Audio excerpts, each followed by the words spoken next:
pastinya tetap stay at home kan? Oke. Kita masuk ke materi pembiasan pada lensa dan ini biasanya dipelajari untuk anak kelas 11 SMA.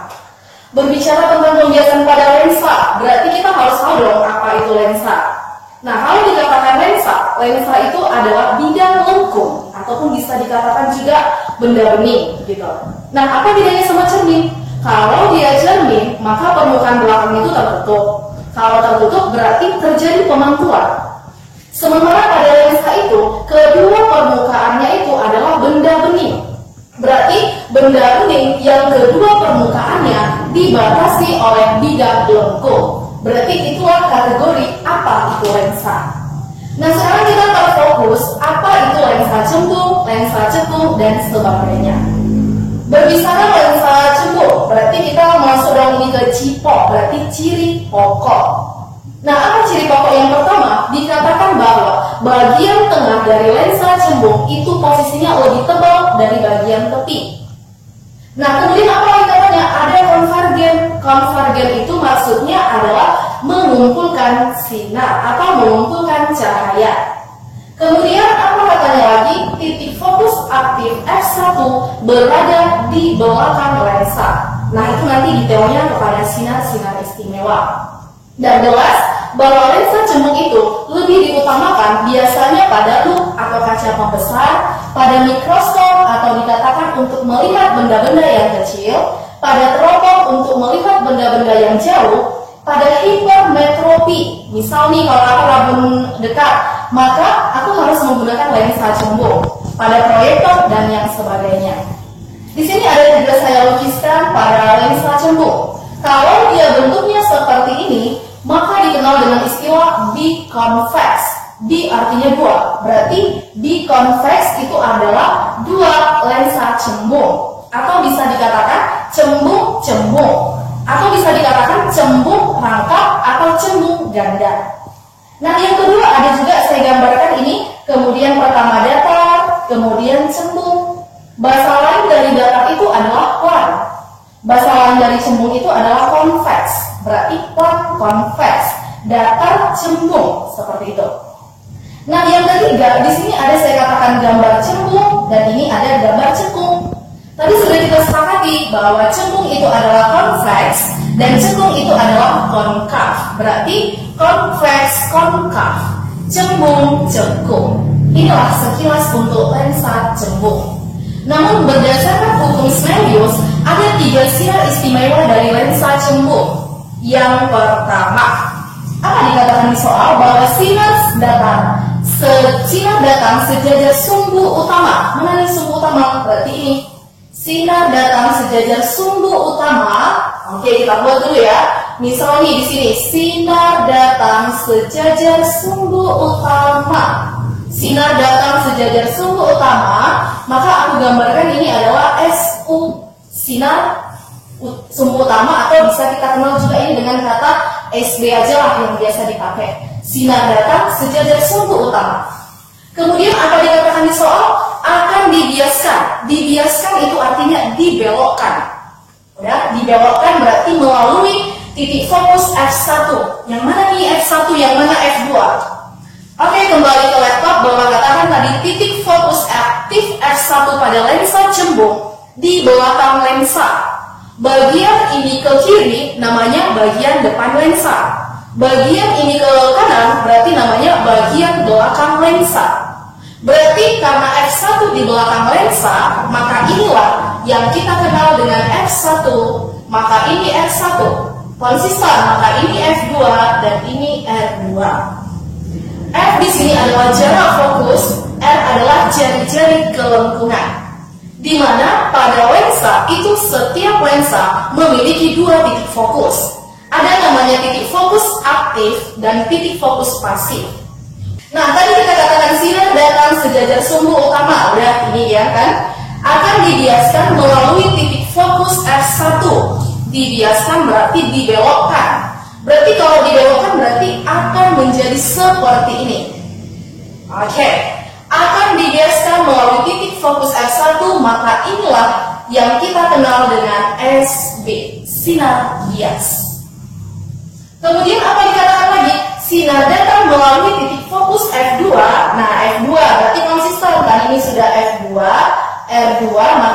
F1, R1.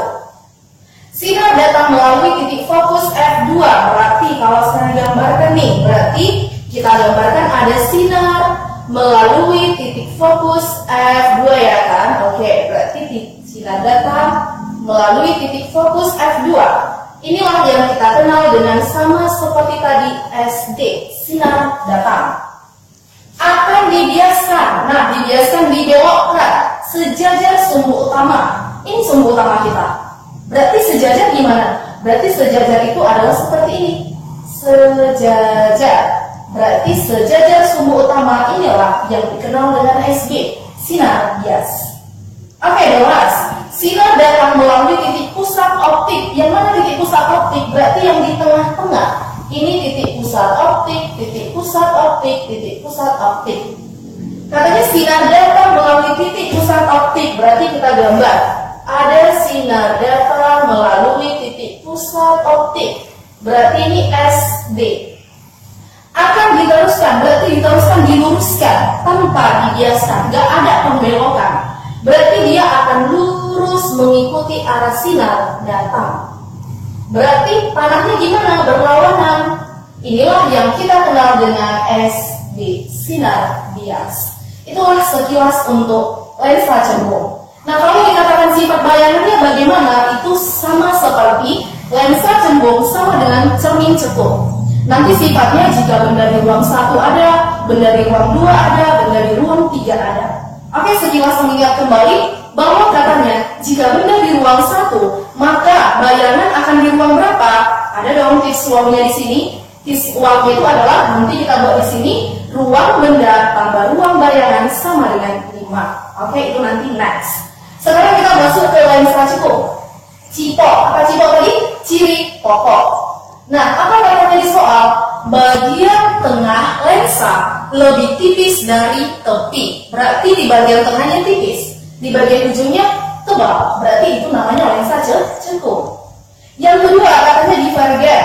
Divergen lawannya konvergen. Konvergen tadi adalah mengumpulkan sinar. Lawan kata mengumpulkan berarti menyebarkan sinar. Kemudian titik fokus aktif F1 di situ di belakang, maka kebalikannya pada lensa cekung terletak di depan lensa. Di depan lensa yang mana? Berarti kalau kita gambar nanti, oke kita masuk berikutnya nanti ya. Kemudian miopi. Miopi itu berarti kalau orang yang rabun jauh nih. Orang yang rabun jauh atau dikatakan miopi akan menggunakan lensa cekung atau lensa negatif. Berarti lensa cembung itu sama dengan lensa positif.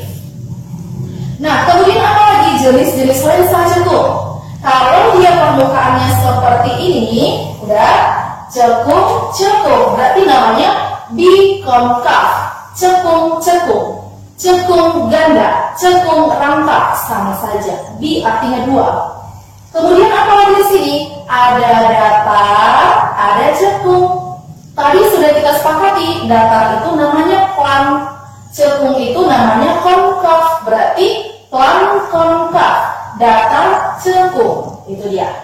Oke, satu lagi, ini gambar apa ini? Ini adalah cekung, dan ini adalah cembung, berarti cekung konkav, cembung konveks, berarti konkav konveks, cekung cembung, konveks konkav, cembung cekung, seperti itu. Nah, sama seperti ini juga, Snellius juga mengatakan ada 3 sinar istimewa pada lensa cekung. Nah, yang pertama dikatakan bahwa sinar datang sejajar sumbu utama akan dibiaskan seolah-olah. Ada nanti buku membuat seolah-olah boleh, sekonyong-konyong boleh, ataupun bisa dikatakan seakan-akan, itu sama saja. Seolah-olah berasal dari titik fokus F1.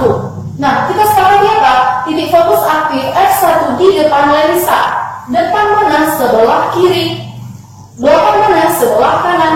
Berarti kalau seperti itu, konsisten inilah yang dikatakan F1. Mau tak mau ini juga R1. Mau tak mau juga ini F2. Dan ini juga R2. Sama seperti yang tadi. Jarak fokus yang kiri dengan kanan harus sama. R1 ini sama dengan 2 kali jarak si F ini. Berarti muncul dong di sini juga bahwa R sama dengan 2F. Bahwa jari-jari kelengkungan 2 kali jari-jari fokusnya, 2 kali jarak fokusnya gitu. Nah kemudian kalau kita gambar, masih yang pertama, sinar datang sejajar sumbu utama. Berarti sama seperti tadi. Ini sumbu utama, berarti ada sinar datang. Oke, berarti SD. Sinar datang sejajar sumbu utama akan dibiaskan, berarti dibelokkan seolah-olah. Berarti kalau seolah-olah itu garis putus-putus. Seolah-olah, berarti saya gambar garis putus-putus nih. Berarti garis putus-putus berasal dari mana tadi namanya? Titik fokus F1. Ini F1. Berarti seolah-olah berarti titik-titik berasal dari F1, tarik dia. Berarti inilah yang dikatakan dengan sinar bias. Kemudian yang kedua, sinar datang seolah-olah menuju titik fokus F2. Mana ya F2? Konsisten. F1 di sini, maka ini juga F1, ini F1. Ini F2, ini juga F2. Sinar datang seolah-olah menuju. Berarti ini ya, F2. Sinar datang seolah-olah. Ini sinar datang seolah-olah menuju. Berarti saya buat garis putus-putus. Kalau ada seolah-olah berarti biasakan garis putus-putus. Akan dibiaskan, berarti dibiaskan dibelokkan sejajar sumbu utama. Berarti aku menariknya dari sini, sejajar sumbu utama. Inilah sinar bias. Oke, jelas. Sinar datang melalui titik pusat optik. Mana titik pusat optiknya? Sama seperti yang tadi. Ini O, ini O, ini juga dikatakan O. Artinya optik. Optik lensa. Sinar datang melalui titik pusat optik, berarti kita tarik garis. Akan, ini katanya sinar datang akan digariskan, berarti diluruskan tanpa dibiaskan, tidak ada istilah pembelokan. Berarti tarik garis lagi yang lurus seperti sinar datang. Inilah yang dikatakan sinar bias. Tapi ingat, pada lensa cekung hanya satu sifat yang terjadi, bahwa sifat bayangan yang terjadi di lensa cekung yaitu maya. Ingat ya, kalau maya pasti tegak, kalau nyata pasti terbalik. Maya, tadi maya pasti tegak, berarti maya tegak. Setelah tegak diapain dia? Maka ada istilah nanti diperkecil. Maya tegak diperkecil. Itulah sifat dari lensa cekung. Lantas lensa cekung gimana lagi? Oke, tunggu ya. Kita masuk ke dua lensa dulu.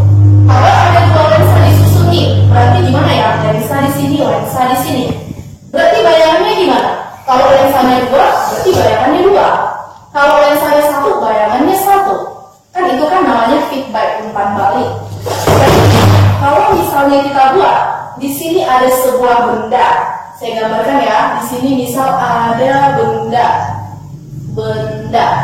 Berarti ini lensa pertama, ini lensa kedua. Jarak benda sebelumnya kan sudah disimbolkan itu adalah S. Berarti ini adalah S. Jarak benda terhadap lensa pertama S1. Maka akan menghasilkan bayangan. Bayangannya di mana? Di antara kedua lensa. Misal saya buat di bawah ya. Oke. Berarti ini namanya bayangan. Bayangan berapa? Bayangan yang pertama. Ada jarak bayangan dari lensa pertama. Kita simbolkanlah itu dengan S1 aksen. Lantas bayangan pertama ini akan menjadi jarak pada lensa kedua. Maka jarak tadi S, berarti jarak kedua itu kita lambangkan dengan S2. S2. Kemudian apa? Maka di sini nanti akan ada namanya bayangan kedua. Ini contohnya ya, berarti bayangan kedua. Bayangan kedua ini berarti ada jarak bayangan. Maka ini kita simbolkan dengan S2 aksen. Nah, kemudian apa lagi? Ini lensa 1, ini lensa 2. Jarak kedua lensa di fisika biasanya disimbolkan dengan D. Lantas kalau misalnya panjang kedua tanganku ini misal 10 meter. Panjang ini ke sini 5 meter, ini ke sini 5 meter. Bisa nggak aku katakan ya bahwa 10 meter ini adalah 5 tambah 5? Berarti kalau seperti ini, maka bisa juga kita katakan bahwa D ini sama dengan S1 aksen tambah S2. Inilah rumus cepatnya. Oke, kalau dapat seperti ini, maka apa yang kita buat? Ada dikenal dengan persamaan umum lensa. Sama itu dengan persamaan umum cermin. Dikatakan bahwa apa? 1/F sama dengan 1/S1 tambah, atau 1/S aja kita buat ya, 1/S tambah 1/S aksen. Ini adalah persamaan umum lensa atau cermin. Oke, kemudian ada nanti istilah perbesaran bayangan juga. Apa rumus perbesaran bayangan? Bahwa dikatakan di sini M itu perbesaran bayangan ya, itu sama dengan harga mutlak. Kalau di matematika harga mutlak itu artinya semua nilai bernilai positif. Yang negatif jadi positif, yang positif tetap positif. Harga mutlak dari apa? S aksen per S. Ini dia harga mutlak. Atau sama juga dengan harga mutlak dari H aksen per H. Inilah.